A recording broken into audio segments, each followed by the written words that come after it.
700 से 37 रामपुर का। तो जो मैं जा रहा हूँ इस चुनाव में वो मुकामी मसाइलों के ऊपर। मैं नहीं जहाँ देख रहा हूँ कि रामपुर के बाहर क्या है, कौन आ रहा है कौन नहीं आ रहा है, मुझे उससे मतलब नहीं। मेरा मतलब है कि रामपुर 37 रामपुर में जो लोगों के लोकल इश्यूज हैं, जो परेशानियां लोगों को हैं, चाहे वो बिजली से संबंधित हो, चाहे वो सिवर लाइन से संबंधित हो, चाहे वो लकड़ी के कारोबार से संबंधित हो, चाहे वो रोजगार से संबंधित हो, चाहे वो एनआरसी से संबंधित हो, इन सब चीजों को एड्रेस करना है और इन सब परेशानियों का निस्तारण करना है। एक दफा मुझे जिम्मेदारी मिलेगी, मुझे लोगों को इन चीजों से निजात दिलवानी है, सबसे ज्यादा जरूरी है। उसमें सबसे जो प्राथमिकता है, जो अहम चीज है, वो है ये अंडरग्राउंड बिजली की लाइन। और इसमें जो मीटर्स में जिस तरीके से अधिकारी आके अपनी मनमानी उसमें रीडिंग लेते हैं और अपनी मनमानी कैलकुलेशंस करते हैं, किसी को नहीं मालूम कि एक्चुअली यूजेज पावर का कितना हुआ। 600 का अगर यूज होता है, 2000 का बिल में उनके वो कैलकुलेट करके दे देते हैं और लोगों को जबरदस्ती उनको उसका भुगतान करना पड़ता है, नहीं करें तो एफआईआर हो जाती है।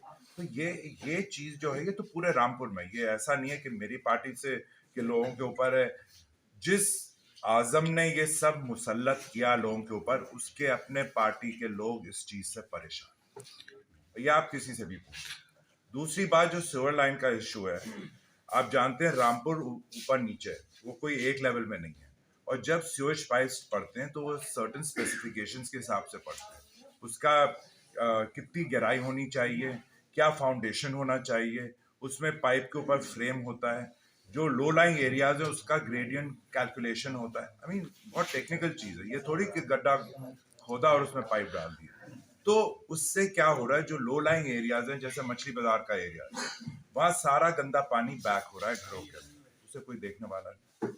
और ये फैक्ट है, ये तारीख है, जब जब समाजवादी पार्टी ताकत में आई, सबसे पहले जो ताले लगे हैं वो आरा मशीनें और पिलिंग मशीनों पे लगे, सबसे पहले। तो मैं इंश्योर करूंगा कि 1 मिनट को भी कोई आरा मशीन पिलिंग मशीन बंद नहीं होगी, क्योंकि एक एक मशीन से कई 100 लोगों की रोजी रोटी जुड़ी है। चाहे उसमें लेबर है जो काम करती है, चाहे काश्तकार है जो माल तैयार करता है खेतों पे, या ट्रांसपोर्ट वाले जो माल लेके मशीनों तक जाते हैं। तो पूरी एक चेन है वो। और जब सब इस कारोबार से लग जाएंगे तो क्राइम ऑटोमेटिकली कम हो जाएगा। और जो सबसे ज्यादा एक और इम्पोर्टेंट चीज है वो ये है कि आप जानते हैं कि पहले रामपुर में लगभग 52 फैक्ट्रियां मिले थी।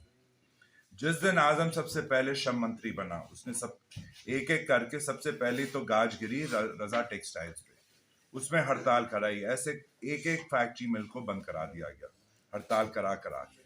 उसकी वजह से बेरोजगारी हुई। आज तो रामपुर में कुछ नहीं है, कुछ नहीं है। मुझे इतनी तकलीफ हुई, मैं मैसनगंज में था और मेरे सामने साइकिल रिक्शा आई और उस रिक्शा को चलाने वाला एक ग्रेजुएट था जो डबल एमए है। क्या उसका काम है ये रिक्शा चलाना? तो ये चीजें हैं, इन चीजों को एड्रेस करना है और इन चीजों को लोगों को निजात दिलानी है इन परेशानियों से, ये बहुत जरूरी है। अच्छा, इस बार के चुनाव में आपने शहर की विधानसभा क्यों चुनी? आप और भी विधानसभा आपका सवाल रहा है, तो उसको छोड़ के शहर। देखिए, क्योंकि मेरा मोटिव नहीं था कि मैं एमएलए बनूं। 5 बार मैं बन चुका हूँ। मेरा बेटा छोटा था तो वो इलेक्शन लड़ नहीं सकता था, अब वो उसकी उम्र हो गई है, वो स्वार्थ चलेगा। लेकिन रामपुर में क्या स्टेटस को रहता, 45 साल से जो स्टेटस को है, इतने लोग चुनाव लड़े, कोई निजाम बदल पाया है? कोई बदलाव नहीं ला पाया। ये नहीं कि मैं ही लड़ रहा हूँ, लेकिन मैं समझता हूँ कि मेरी ये जिम्मेदारी है। रामपुर के लोग मेरे अपने हैं। आजम तो बिजनौर का, तंजीम हरदोई की है, रामपुर के रहने वाले थोड़ी हैं। इनके दिलों में कभी हमदर्दी नहीं होगी रामपुर के लोगों की। तो मेरी जिम्मेदारी थी कि मैं एक चांस दूं। लोगों के पास एक ऑप्शन तो होना चाहिए। अभी तक क्या था, एक तरफ आग थी, एक तरफ तंदूर, चाहे इधर जाओ तो जलो, उधर जाओ तो जलो। तो एक ऑप्शन तो लोगों को मिला है, अब लोगों का फैसला है कि वो क्या किस ऑप्शन को चूज करें। अच्छा, इस बार के चुनाव में आपके चुनाव के साथ साथ आपका बेटे भी चुनाव में है, तो उनकी किस तरीके से आप सपोर्ट करोगे उनकी नहीं, पार्टी? देखिए, सपोर्ट में चाहे मेरे बेटे के दादा हों चाहे उनके बाप हों, उन्होंने अपनी पहचान अपने अलग तरीके से बनाई है। मैं स्वार टांडे का इलेक्शन जब लड़ा, मेरे वालिद नहीं थे, मैंने खुद पहचान बनाई। हाँ, उनका नाम जरूर था, उनके नाम की वजह से मुझे पहचान मिली, वो तो है, लेकिन अपना ग्राउंड खुद तैयार करते हैं और हमजा इस काबिल हैं कि वो अपना ग्राउंड खुद तैयार करें। अच्छा, मेरी ज़रूरत नहीं है इस वक्त। अच्छा, आपका मुकाबला इस सेट पर सीधे किससे है इस टाइम? मैं समझता हूँ समाजवादी से ही है, क्योंकि जो यहाँ का ट्रैक रिकॉर्ड है उसमें जो 8 बार या 9 बार एमएलए होता है, तो चुनाव तो उसी से होता है। हमजा वो तो है, वो वाली मिसाल है कि एक, आप ये बताइए जिसकी आप जिक्र कर रहे हैं, जो अपना सियासी सफर फ्रॉड और 420 से शुरू करता है, वो आगे पब्लिक के लिए क्या करेगा? आप इसका जवाब दें। वो नहीं कर सकता कुछ, क्योंकि माँ बाप से यही सीखा है कि सिर्फ मैं और मैं। उन्होंने कभी लोगों को देना नहीं सीखा है, हमेशा लोगों से छीना है, कभी दिया नहीं है।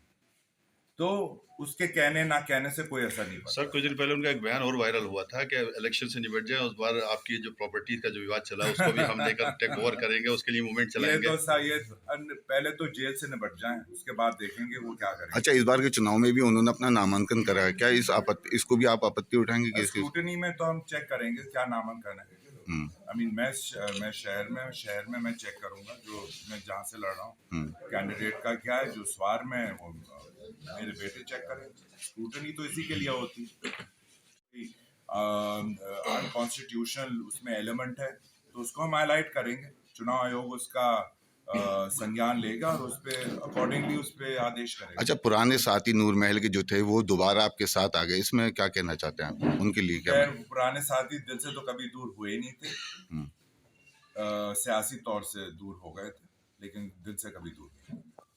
तो जब दिल में है तो जगह तो हमेशा रहेगी। ने आरोप लगाया कि मंडल के अधिकारी के रहते हुए जिले में निष्पक्ष चुनाव नहीं होगा, इसके बारे में आप क्या कहना चाहते हैं? देखिए, जो प्रत्याशी हारता हुआ होता है वो बहाना तो निकालेगा, किसी को तो उसका बहाने का निशाना बनाएगा, तो इससे कोई मायने नहीं है। मैं सब पार्टियां जानती हैं कि ये निष्पक्ष चुनाव होगा, उसके कहने ना कहने से कोई फर्क नहीं पड़ता है, क्योंकि वो हार रहे हैं। तो उसे किसी को तो बहाना बनाएंगे, ये थोड़ी कहेगा कि मैं हार रहा हूँ, वो कहेगा फलाने की वजह से मैं हार गया, ऐसी है।